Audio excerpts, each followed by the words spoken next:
Para de filmar, cara. Tem que ser natural, eu não tô filmando. Você não tá filmando, não, Maria? Eu vou botar pra filmar sozinho. Darinha. Darinha. Vem aqui. Aqui não vai ficar.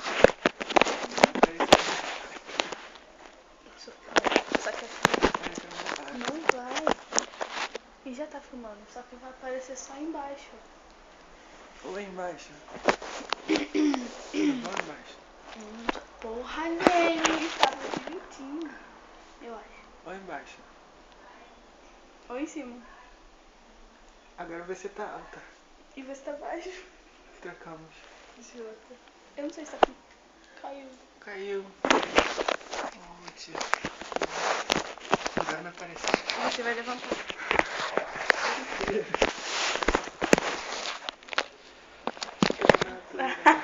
Tô muito inteligente. Porque eu tinha pensado nisso. Por que ela não pensou nisso?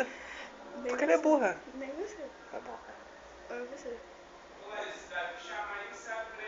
Tá, cara, que susto. Vozes do Além. Que susto, para com isso. Sabia que eu tenho um livro que se chama Vozes do Além? É bom? É, Vozes do Você Além. fez cocôzinho. Eu fiz Eu cocôzinho. fiz cocôzinho, mas... Sente o cocôzinho. Eu fiz cocôzinho, sua mão fez cocôzinho. Não. E sabe o que eu ia perguntar? Onde tá meu celular? Você tá vendo? Isso é coisa de Dory. Você tá vendo a situação, né? Coisa de Dory isso. Eu quero ver se sua cara tá parecendo preta. Escuridão. E...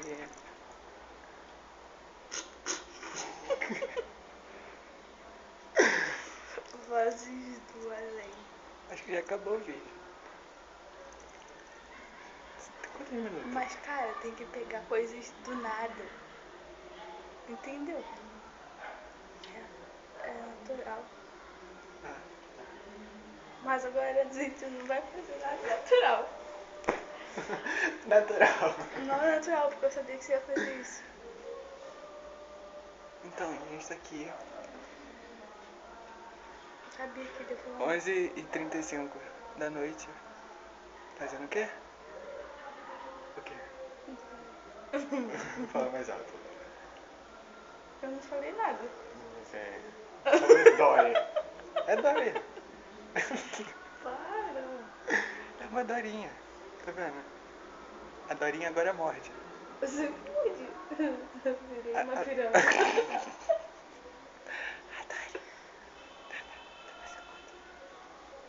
Cara, eu vou ficar vendo isso toda hora. Eu vou rir muito, velho. Acho que já parou de gravar há muito Não tempo. parou, não. Se tiver parado, eu vou fazer um rabo. Ai, não parou. Viu? Não parou. Só isso que tá fazendo.